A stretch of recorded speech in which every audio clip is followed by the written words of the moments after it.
Hoje eu vou falar... Quem aqui estava na palestra que eu dei ontem? Caraca! Que bom, então. Eu vou economizar uns slides. Hoje eu vou falar um pouquinho sobre como é que é desenvolver mesmo realidade virtual. No caso, falando um pouquinho da Unreal. Sei que tem um pessoal apaixonado por Unity 3D, sempre tem. Eu já programei muito em Unity, mas hoje é um dia de Unreal. Começando falando que realidade virtual, né? Eu gosto de dizer esse termo, que a revolução já começou. Alguém lembra como é que era 10 anos atrás? Todo mundo tinha smartphone aqui, né? Quem tinha smartphone 10 anos atrás? Eu tinha e não era iPhone, não. Era alguma coisa Windows Mobile bem estranha. Mas mesmo sendo um celular diferente, eu já sentia que, cara, eu quero ter isso para a minha vida. Quero andar com um computador no meu bolso. Quem aqui não tem smartphone hoje? É o que eu pensei. 10 anos. É muito tempo? Não é tanto para ter uma mudança tão drástica assim na nossa vida. Porque, sendo honesto, a gente é escravo hoje, né? Quem usa o Waze? Quem vê e-mail no celular? A pergunta mais assustadora, quem assiste Netflix no celular? É assustador, cara. Você não usa mais sua TV. Agora imagina quando isso for, né, que é a minha visão, a respeito da realidade virtual. Eu não tenho dúvidas, e não vai ser 10 anos, vai ser 5 anos, que todo mundo vai ser a mesma relação que tem com o smartphone. Então, para muitos de vocês que já viram ontem, eu sou Pedro Caiati, sou um dos fundadores da VR Monkey, a gente é desenvolvedor oficial PlayStation VR, PlayStation 4. Estou achando impressionante que de ontem para hoje eu recebi umas 5 mensagens de pessoas falando: legal que vocês vão lançar o seu jogo no PlayStation VR. E não era do Intercom, era tudo gringo, porque viram nas listas que a gente vai lançar até o final do ano. Fiquei super, super empolgado. E eu reparei que ontem eu não mostrei nada para vocês. Falei, poxa, era interessante eu mostrar o que é que a VR Monkey faz. E isso daqui é um trailerzinho rapidinho, mostrando um pouco da qualidade do nosso trabalho. Esse foi um projeto que a gente fez, recriando as 7 grandes maravilhas do mundo antigo. Por que as 7 grandes maravilhas do mundo antigo? Sabia que das 7 maravilhas, alguém consegue falar pelo menos 6? Alguém sabe quantas continuam em pé? As pirâmides. Uma. Das 7, só se consegue visitar uma. Então a gente fez esse projeto em realidade virtual para recriar todas as 7 e permitir você visitar as 7. Então é uma mistura um pouco de um projeto, muito de um projeto educacional, ao mesmo tempo para a gente mostrar como que a tecnologia já está sendo capaz de gerar gráficos bem legais. Isso foi um projeto que a gente desenvolveu ao longo de 9 meses. E, basicamente, esses são os gráficos que vocês veem em realidade virtual. Tudo desenvolvido na Unreal. Então foi um projeto que eu, particularmente, sinto muito orgulho de ter desenvolvido. Ele hoje está lançado na Oculus Store e no Steam. Não é muito interativo, porque tem uma narrativa, conta-se uma história, fala-se de cada uma das maravilhas.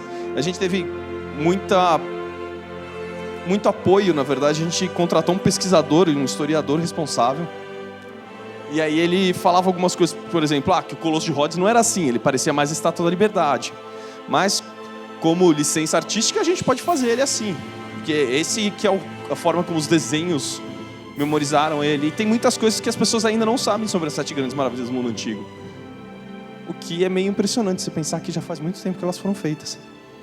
Vou cortar aí para o próximo. E esse daqui é o Dinos do Brasil. O Dinos do Brasil é um projeto que a gente desenvolveu com apoio da Lei Rouanet. Teve o patrocínio da FAPESP, Intel, Ambev. Foram 3 anos desde a concepção do projeto até o término do projeto.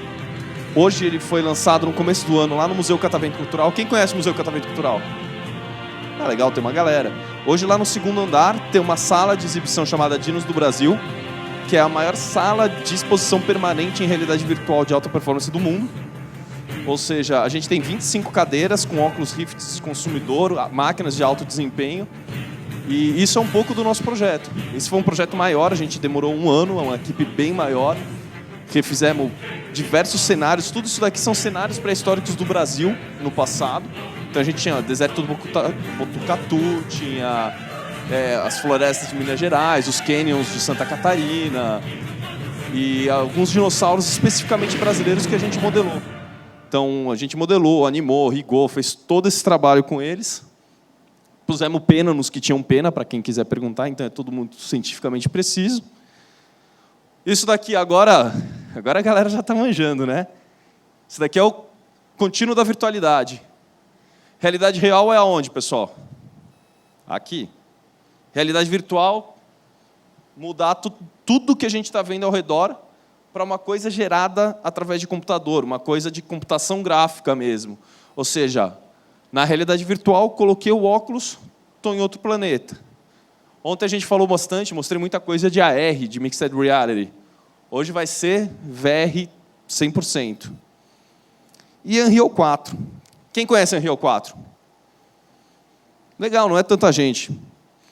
A Unreal 4 ela é uma engine que foi criada pelo pessoal da Epic Games, inicialmente para fazer o primeiro jogo deles, o Unreal. Eles vêm atualizando essa engine desde, acho que foi 98 que eles lançaram, 99 eles lançaram Unreal Tournament, e foram Unreal 2, aí Unreal 3 lançaram com o primeiro Xbox, com Gears of War, e lançaram Unreal 4 recentemente. A Unreal 4 teve uma mudança de paradigma muito forte. Como assim? Basicamente, todo jogo feito com a Unreal era de primeira pessoa. Você tinha pouquíssimos jogos feitos na Unreal 3, que era a terceira pessoa, luta, mas geralmente era só de primeira pessoa. A Unreal 4 eles abriram isso para fazer qualquer tipo de jogo. Inclusive jogo mobile, inclusive jogo 2D. Eles fizeram um trabalho genial. E o que é legal, ela é grátis. Acho que foi em 2015 que eles lançaram, numa dos eventos, eles viraram If you love something, set it free. E aí ficou gratuita. Como assim gratuita? É gratuito. Você vai lá, registra, baixa, e é código aberto. Como assim? Se você registrar, você entra no GitHub, pede permissão para receber o código, e você tem a capacidade de baixar o código inteiro da Unreal Engine. Olha, eu não sei vocês, mas eu sou um cara assim que gosta de escovar uns bits. Eu nunca vi código tão bonito quanto é o da Unreal. O negócio é impressionante, é extremamente complexo. Eles têm submódulos dentro deles mesmos para compilar a própria Unreal. Isso é bem legal. Eles fazem scripts em C# para compilar um negócio em C++ deles mesmos. E tenham uma curiosidade, por favor, entrem no GitHub e baixem a Unreal 4. É muito legal. Mas, claro que de ar a gente não vive, né? Então, o que eles fazem? Eles cobram um revenue share de 5% do seu jogo ou do seu aplicativo se você faturar mais do que $3.000 por trimestre só com aquele aplicativo. Eu estou ok com isso. Se não for jogo, se for alguma coisa como uma animação, não precisa pagar. Se for educativo, não precisa pagar. Se for de arquitetura, não precisa pagar. Bom negócio. Se for na Oculus Store, eles fizeram um esquema que a Oculus Store paga por você. Ou seja, não precisa pagar. Tem muita ferramenta embutida. Eu não sei quem aqui conhece a Unity 3D? Legal, uma galerinha. A Unity 3D é uma ferramenta muito poderosa. Um dos motivos pelo qual ela é mais poderosa é por causa da comunidade. A comunidade gera milhares de plugins, você entra no Marketplace, você baixa tudo que você imaginar da Unity. A Unreal tem um Marketplace, a Unreal tem muita coisa lá, mas, obviamente, não é nem metade do que tem na Unity. Mas, por outro lado, a Unity não tem algumas coisas que a Unreal já vem embarcado nela. Então, por exemplo, blending de animação, sistema de céu dinâmico, nuvens volumétricas.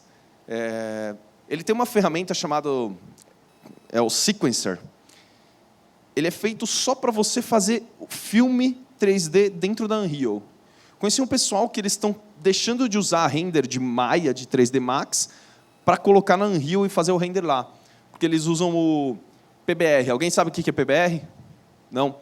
Ah, tem alguém lá. O PBR é Physics Based Shader, ou Physics Based Render, né? Por isso R. ele simula um pouco como as condições de um material e não simplesmente uma textura, para fazer o shader do objeto 3D. Então, você fala o quanto ele tem de reflexidade? Não sei se é essa a palavra. Reflexibilidade, obrigado. Rugosidade. A gente começa a programar, só vê as coisas em inglês, aí você não sabe mais falar português, né? É um caos isso. E uma coisa muito interessante é que, diferente da Unity, a Epic faz jogos. O que isso importa?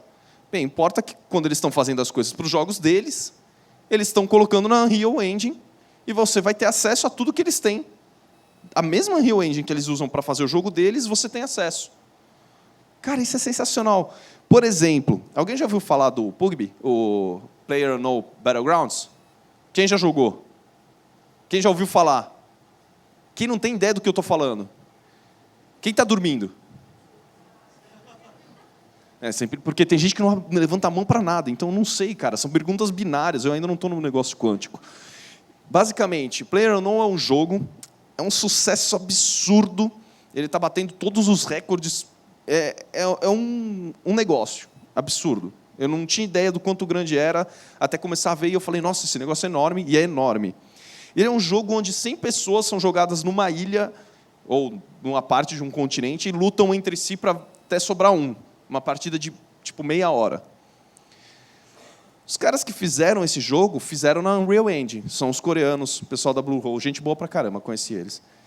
Mas aí a própria Epic fez um clone do jogo. Clone? Eles pegaram um jogo deles, um Fortnite que tinha acabado de ser lançado, e resolveram fazer um modo Battle Royale, onde você faz a mesma coisa. Você cai de paraquedas numa ilha, tem meia hora, sobrevive. Tudo é muito parecido. Você fala, pô, que sacanagem, né? Tá encostando no sucesso dos caras. Mas, ao mesmo tempo, o que aconteceu? Eles viram limitações da engine que eles tinham que melhorar para poder fazer isso. Ao fazer isso, eles liberaram essas melhorias também para os criadores originais do jogo. Ou seja, até que ponto foi ruim? E a Unreal 4 ela tem um histórico muito grande com VR. Como assim muito grande? Desde que a Oculus começou a fazer o primeiro Developer Kit, a Unreal viu isso e falou, pô, peraí, negócio legal. Já na GDC 2014, eles fizeram esses 2 experimentos. Você tinha o Couch Nights, que era um jogo onde você colocava o Crescent Bay, acho que na época, não sei se era o Crystal Globe, era o Crescent Bay, que era o Oculus Rift e depois virou o segundo Developer Kit. Você sentava numa cadeira e você jogava sentado numa cadeira, você via o joystick, você via a sua mão e jogava multiplayer com outra pessoa, comandando tipo uns bonequinhos andando num ambiente virtual. Tudo com o Oculus Rift.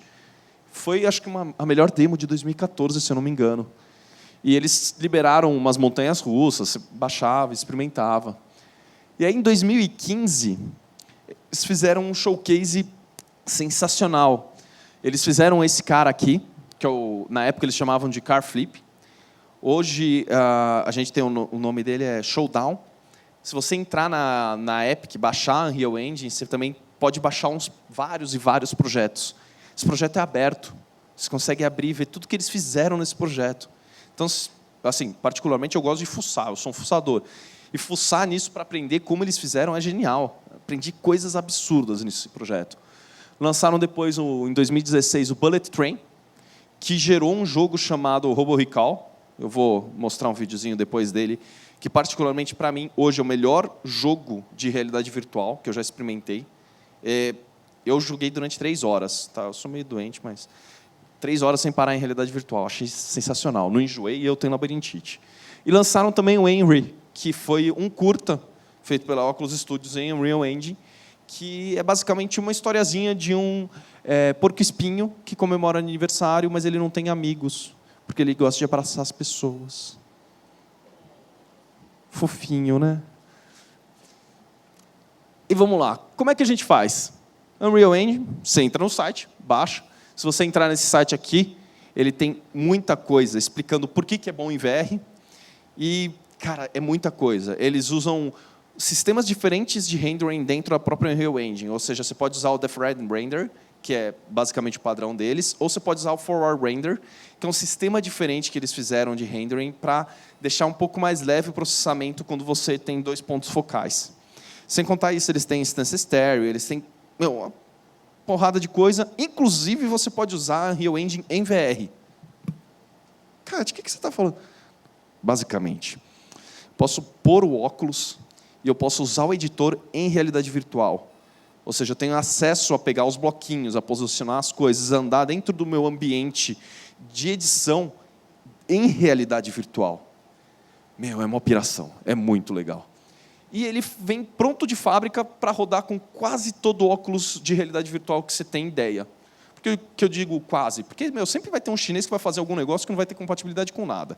Mas, se você estiver usando um Oculus Rift, um HTC Vive, um Gear VR, um PlayStation VR, qualquer coisa que o suporte Steam VR, vai funcionar. Como assim vai funcionar? Bem, você pluga, você abre a Unreal, aí ela vai ficar um botãozinho lá, Play VR. E pronto, é isso. Vocês já ouviram falar de Blueprint?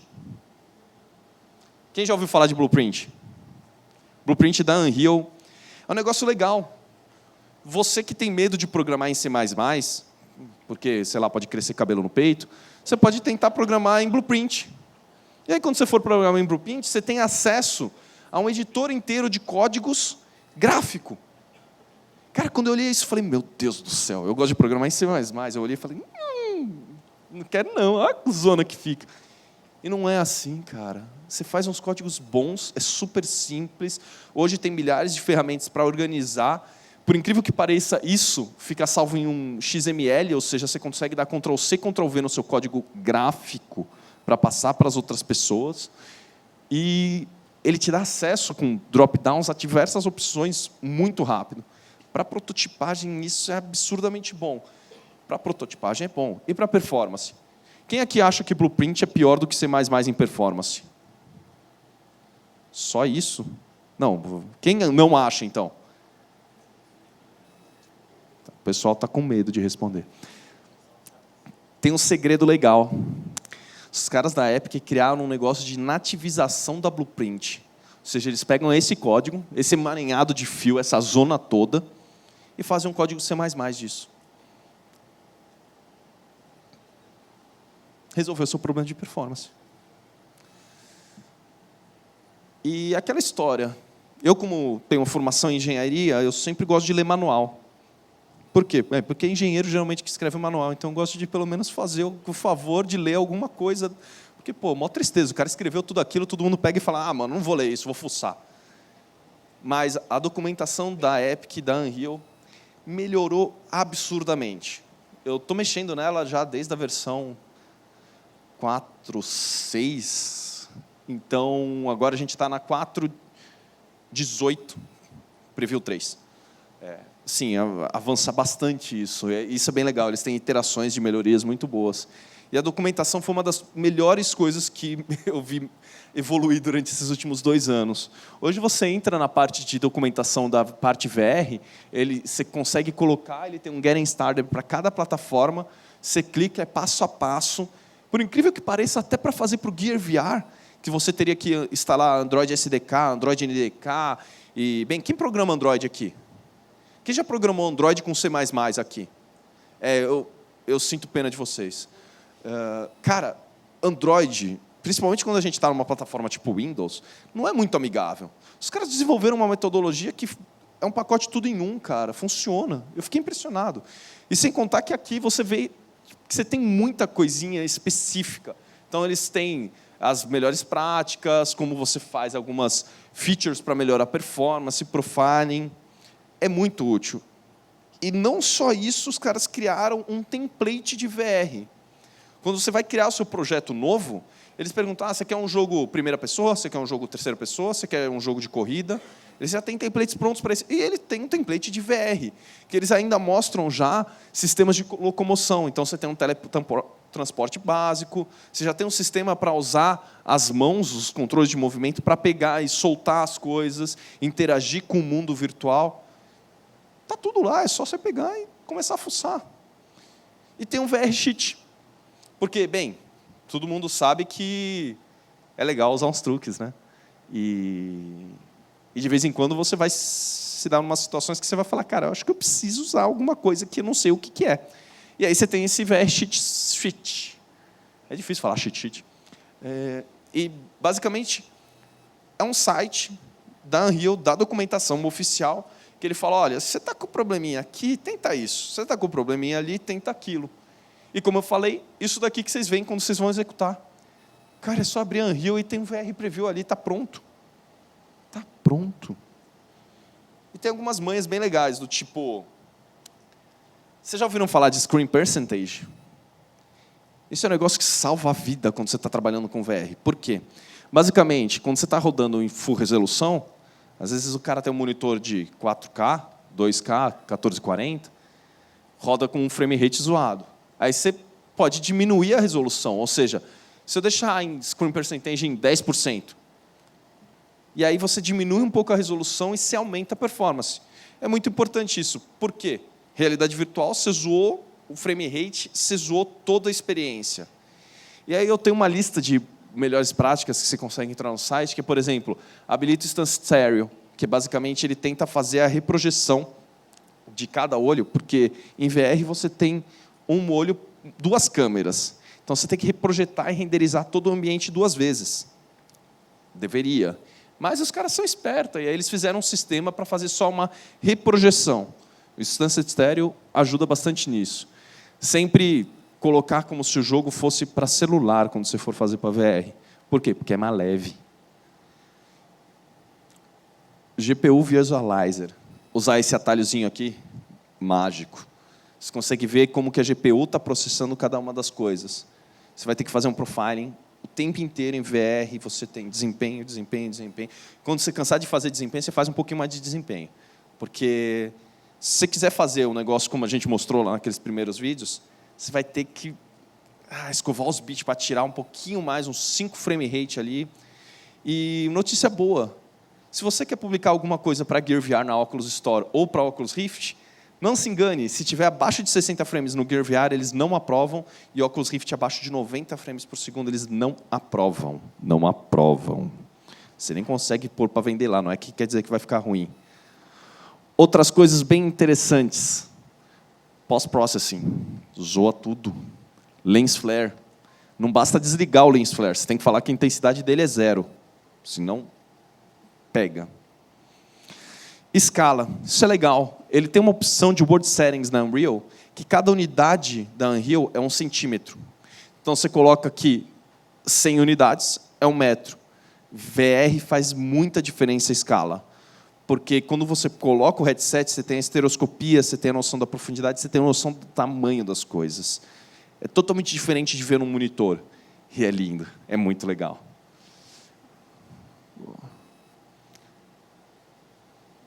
Por favor, eu não tenho como ressaltar mais isso. Não faça alguma coisa em realidade virtual abaixo de 60 frames por segundo. Você vai vomitar pelos olhos. O negócio é muito ruim. Enjoa muito, faz muito mal. E isso é a única coisa que eu sempre falo, é envenenar o poço. A gente tem um poço onde todo mundo pode beber, porque todo mundo vai usar, é que nem smartphone. Só que se você começar a fazer coisa ruim, as pessoas vão ficar receosas. Outras recomendações. Desenvolvedores são os piores para testar as suas coisas. Acho que isso daí vocês já sabem. Peçam para outras pessoas. Principalmente porque a gente adquire resistência. Né? A gente costuma fazer as coisas que a gente sabe que não vai dar pau. Né? Ninguém faz isso, não. Evite movimentar a câmera. Toda regra tem sua exceção, mas imagina, quando eu estou movimentando a câmera em realidade virtual, eu estou mexendo a cabeça da pessoa. Alguém gosta que alguém chegue, pegue sua cabeça e comece a sacudir? Eu não morro de amores por isso. Não mudar o field of view, campo de visão. Cara, se mudar o campo de visão é como você mudar como você interpreta a realidade. Isso é muito bom para te enjoar. Se você quiser fazer o cara passar mal, você segue todas essas referências aqui.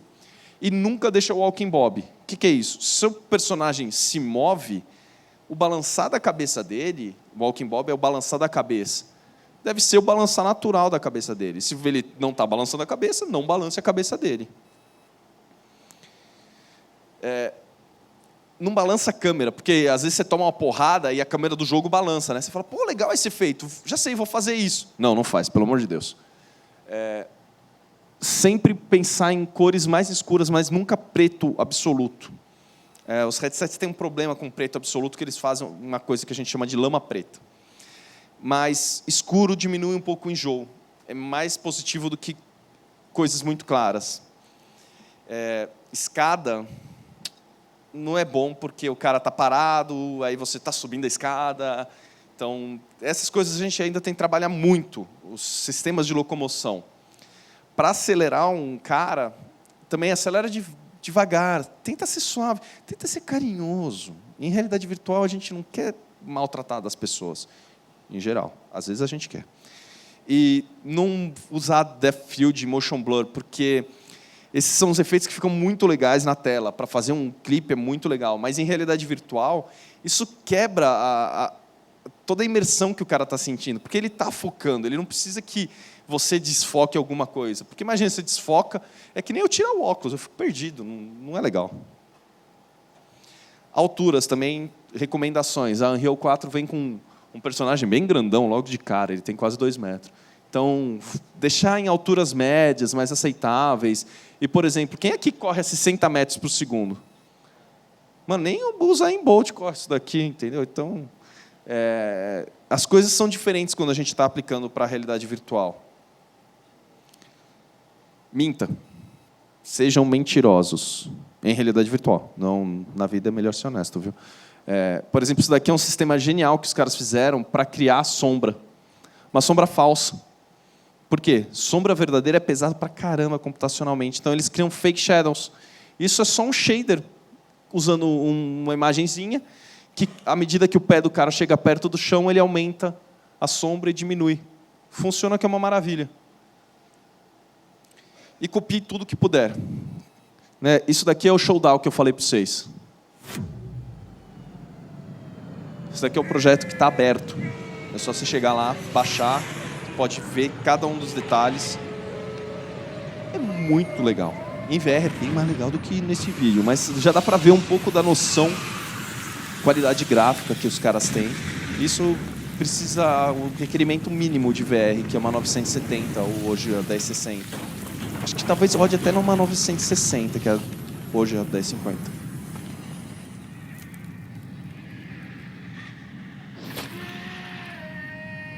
Quem gosta de Matrix fica bem animado. Isso tudo eles fizeram com o Sequencer, que na época era o Cinematic, que era outra ferramenta. Mas aí eles atualizaram para o Sequencer, e cada vez que eles lançam uma versão nova da engine, eles também atualizam isso. E o motivo pelo qual eles chamavam Car Flip essa animação era por causa dessa cena, basicamente.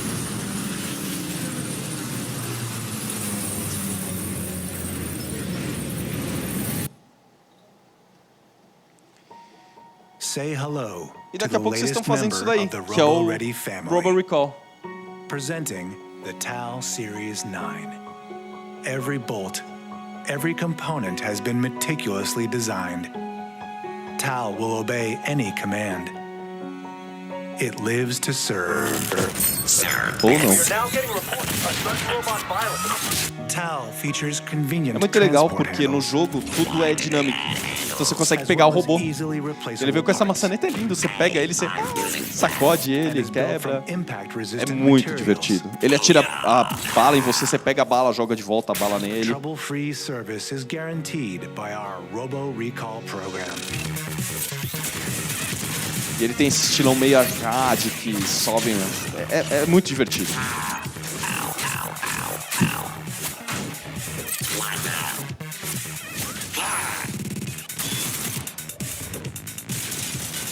Robot heaven, I see it. Unstoppable. Making your life better, one robot at a time. É muito top.